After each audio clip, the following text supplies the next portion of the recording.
What's going on, guys? JSGC here, and we are here for another Manchester City transfer update. Before I crack on with today's video, make sure, like always, if you are enjoying the content, you want to help to support my channel, then do subscribe, press that red button, press the bell, and put your push notifications on. Aiming for 20k subscribers, now less than 100 subscribers away, so any help towards that would be fantastic. Doing daily Manchester City transfer updates for everybody to enjoy, so do subscribe. Also, don't forget social media links there in the description below, and sliding across at the bottom of the screen if you want to go and follow me on my Twitter and Instagram. My email also in the description below too if you want to hit me up for any sponsorships for any videos or any general business inquiries. Twitch link also in the description if you want to go and follow me on my Twitch. Also, you can find my partner channel links in the description if you want to go and check them out, including JSGC Football, where I have just recently put out my Premier League prediction. If you want to go and check that out, link is in the description. Also, don't forget to leave a thumbs up if you do enjoy this video, aiming for 400 likes once more. And lastly, don't forget also to leave your thoughts in the comments below of what you made of these transfers. Without further ado, let's crack on with this video, and let's start off with some of the big news for this video. It comes in the form of contracts, and it comes in the form of an update on Liam Delap. Out of nowhere, this one, but some excellent news. Liam Delap, he has signed a new contract at Manchester City. He has signed a 5-year contract, keeping him at Manchester City until 2026, sealing his long-term future at Manchester City. Brilliant news. Big congratulations there to Liam. Also showing the value and importance Man City are holding on Liam Delap.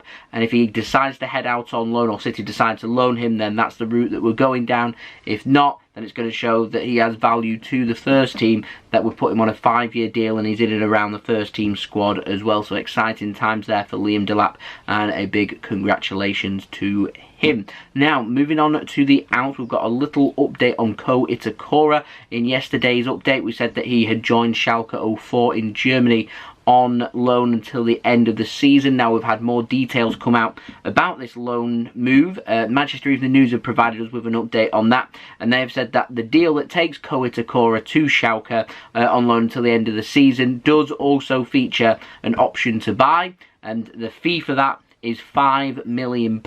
So next summer Schalke can make that transfer permanent for £5 million if they want to. City also have included a sell-on fee if they choose to make that deal permanent, which would be 15%. So there we go. I think that's a good bit of business there for Manchester City, and also think Ko Itakura's got himself a very good loan move to Schalke, and I think Schalke's got themselves a very promising young player who's up and coming as well. I think he's, what is he, 24? I think he is. So yeah, just starting to get towards his prime. So I think that's a good move for him, and so we'll see how he progresses in Germany. Now, moving on to the ins, player not mentioned for maybe a week or so. We've got an update on Ilaix Moriba. Now, Manchester City, they were interested earlier in the summer. We already know this. Barcelona have then said that due to him not signing a new contract and being unhappy at Barcelona and he wanted to leave, had decided to start listening to offers for him and had been offering him around, and then there hasn't really been any updates since that, and it's taken a week or so. But according to Hagrid FCB, he has said that the first bid have come in. Isn't from Manchester City, but it is from RB Leipzig. So Moriba could well be heading to Germany rather than the sky blue of Manchester City. At this moment in time, I'm not aware that it is anything more than interest in Moriba, and I'd be probably surprised if City did make a move, but we'll see. It'll more than likely end up elsewhere. Like I said, it is just interest at this stage. Now, moving on to our final update of this video, comes in a fairly large update here on Harry Kane, with lots of things being said, and I am going to include an update on Dusan Vlahovic as well with this Harry Kane news, because this seems to be interlinking with each other. So the latest, Fabrizio Romano, he's been speaking. He said that Manchester City, they're still pushing ahead to try and sign Harry Kane. There is no conclusion this week to talks and negotiations between the two clubs. Earlier in the week, we had heard that Daniel Levy had stopped answering the phone to Manchester City. He didn't feel like talks were progressing enough, and quite frankly, things were looking pretty bleak in terms of Harry Kane joining Manchester City. So this week, I thought it was going to be Harry Kane week. I thought it was going to be the decisive week. That's what it's been built up to be. Has ended up delivering in disappointment. City and Tottenham still far apart in their value of Harry Kane. growing frustrated, I imagine, at all the parties involved in this, you would think, and so talks are going to be going into next week as well. And we're looking at a case here where we've got 1 full week to go next week, and then we've just got a little bit of the week after before we do hit transfer deadline day. So we haven't got long here to try and get things sorted. And so, yeah, if we're not getting a breakthrough soon, like I said before, we are facing the possibility that we may not sign a striker to replace Sergio Aguero for this summer. And everything seems to be pointing towards either Harry Kane or nothing, because City are getting linked with other players. We've spoken about Cristiano Ronaldo. We've spoken about Robert Lewandowski in yesterday's transfer update. We've started speaking about Dusan Vlahovic as well previously, with players we haven't signed. We're talking Danny Ings, we're talking Lionel Messi, we're talking, there's a few other players as well who off the top of my head seems to have slipped my mind. So we're talking what players like Lukaku as well. These players just, yeah, they've all gone elsewhere, and so we're being left with not too many options, and yet there are still some options out there, yet City seem to be insistent that it's Harry Kane or nothing. So we'll see if we continue down that route, and if this does end up going towards deadline day and it's looking like Tottenham aren't going to sell, will City just keep making their push for Kane and it never comes, or are we going to actually go out there and maybe bring somebody else in? I'm not sure what direction we're going to go under, and I know people keep leaving in the comments about Erling Haaland, and Erling Haaland's just incredibly unrealistic. There's going to be an abundance of interest in him. There's going to be clubs out there willing to spend so much more money on agent fees, fees for his representatives like his father, and also his wage as well. There'll be clubs out there willing to spend so much more than what Manchester City would. It's just not how City do their business. Yes, you get him on a great fee, around £70 million, which is release clause, but you actually value in how much that transfer actually is costing Manchester City. And I just don't think City will be that interested. Although, if every other target ends up going, then we may be faced with not many other alternatives. So something's got to give at some point. That might not come this summer, is all I'm saying, to prepare you guys for. What I will say, though, is I'll be very, very unhappy if we don't bring a striker in, because it's just incredibly obvious. It's been incredibly obvious for a long time whilst Aguero's had these injuries, and yes, things went fine last season, nearly taking out the unprecedented quadruple. The concern becomes the fact that other teams have strengthened, and they've strengthened well, so they're playing catch up. And I'm talking quality teams. Manchester United, they weren't a million miles away from us last season. They were still a fair bit behind, but not a million miles away. Chelsea beat us to the Champions League under new management, and they're looking good as well.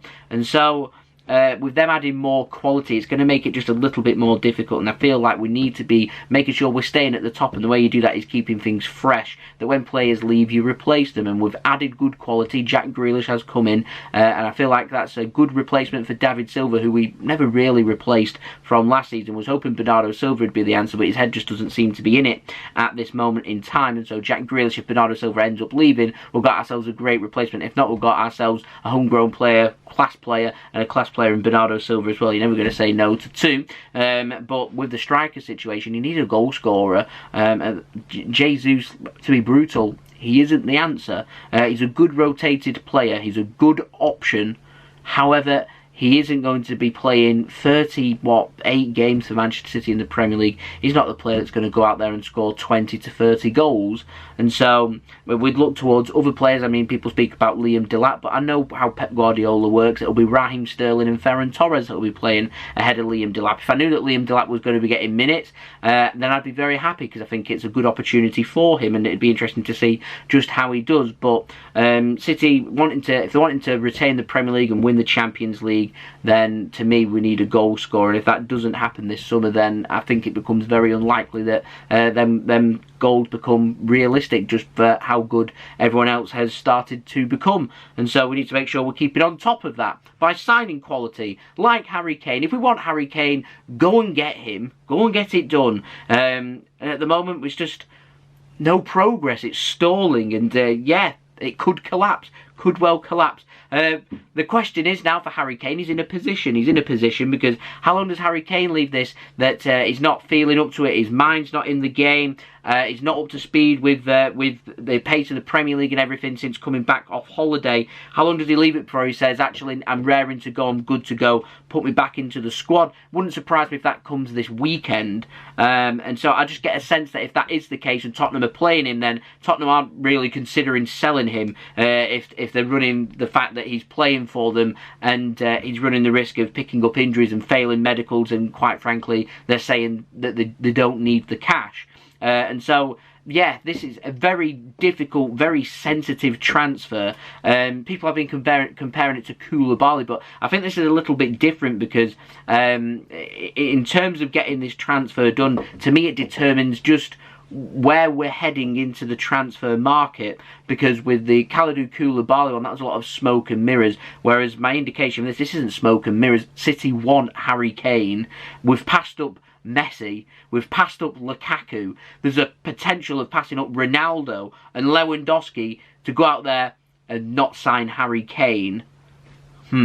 I sense this could go down to the last day or two before the window, maybe even deadline day itself. Makes things exciting. And La Gazzetta Dello Sport via Sports Witness have added on to this and said that Manchester City are going to make their final attempt to try and sign Harry Kane next week. If not, they'll turn their attention to Fiorentina striker Dusan Vlahovic. But Fabrizio Romano has said that City want Harry Kane and they're not interested in signing Dusan Vlahovic.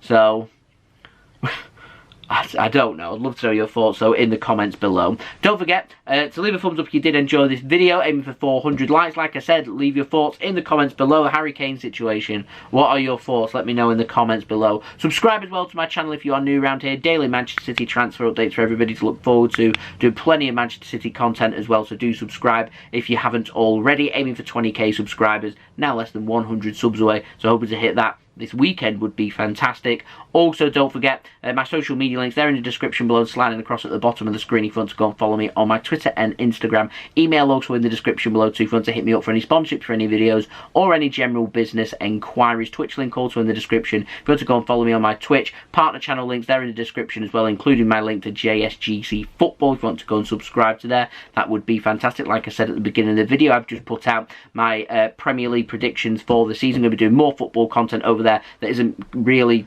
too much to do with Manchester City, and also doing football vlogs and things like that, so do go and subscribe. That would be much appreciated. And lastly, I won't be doing a live stream watch along of today's game between Manchester City and Norwich City. I am instead going to be at the Etihad Stadium. I'll be doing a match vlog for everybody to look forward to. I'm hoping if that's not out tonight, then I'll have that out early tomorrow for everyone to look forward to, so I'll see you then. So I've been JSGC. Thank you everyone for watching. I hope everyone has a wonderful rest of their weekend and enjoy the game if you are going to it, or enjoy it from around the world wherever you're watching from, and I'll see you all again soon. So I've been JSGC. Peace. Ciao for now.